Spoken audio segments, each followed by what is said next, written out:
5 seconds more.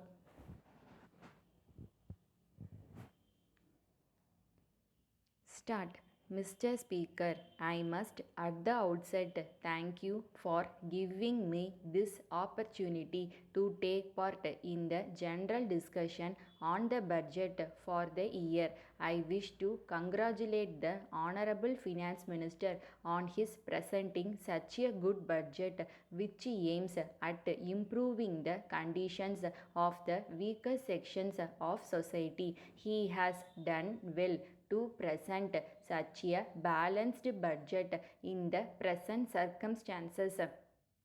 Let me first refer to the functioning of the education department. On the whole, I should say that the officers of the department have done a good job. There might be a few minor lapses here and there. For instance, there has been some delay in the publication of the results of the higher secondary examinations.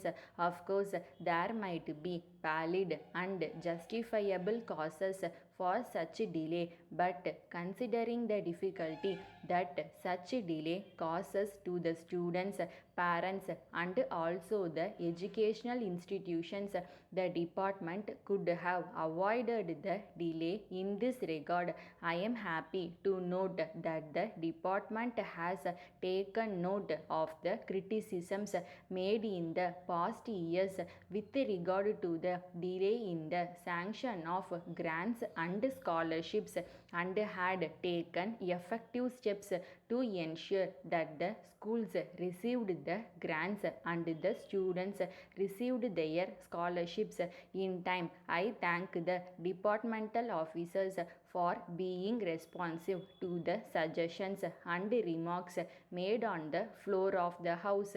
As regards sales tax, I think there is much room for toning up the administration of this department.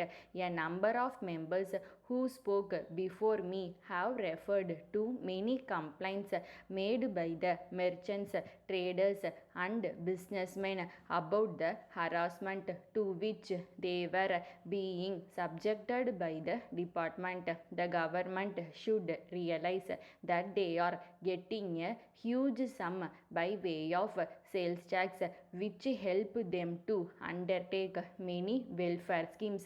The government should issue suitable instructions to the executive staff to be kind and considerate to the accessees.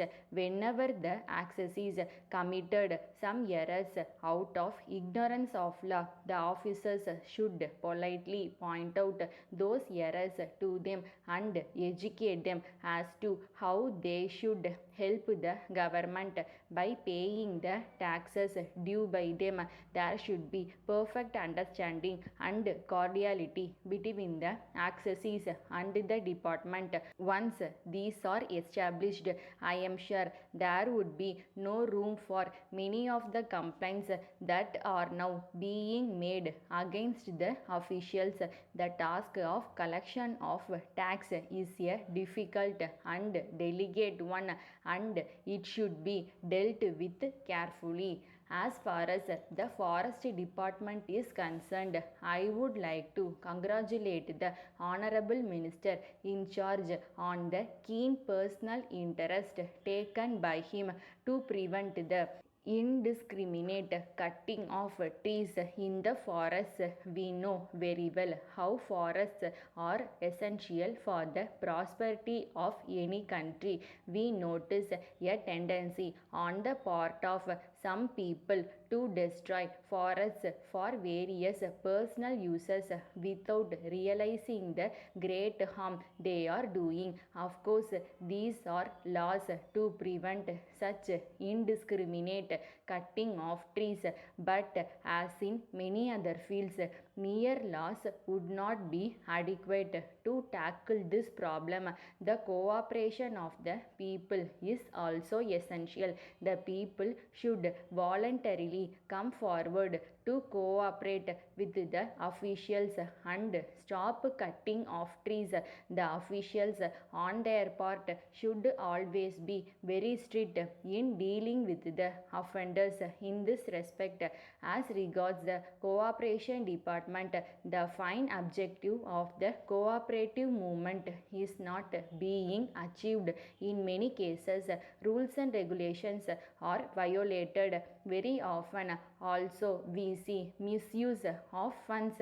Letter dated 15th May 1983 from the Star Electronics Limited, Mumbai, to Messrs.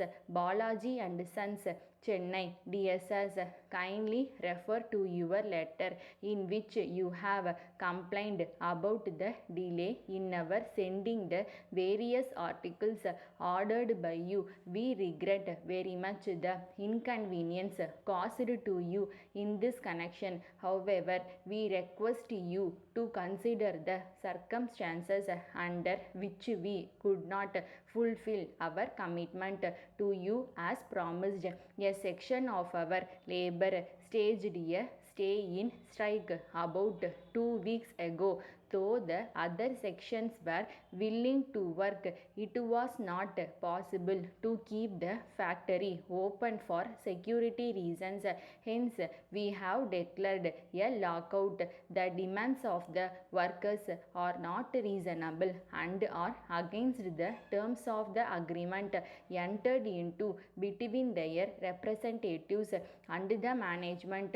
So, we are not in a position to meet their demands. We have explained this position to the labor officers and they are trying to bring about a settlement after holding talks with the representatives of the workers. We hope that their efforts would be successful and the workers would accept their advice and call off their strike. In any case, we hope to settle this matter shortly. Thereafter, we propose to execute all pending orders promptly. We assure you that we would give priority to your orders and send you the articles within 2 weeks. Thanking you, yours faithfully.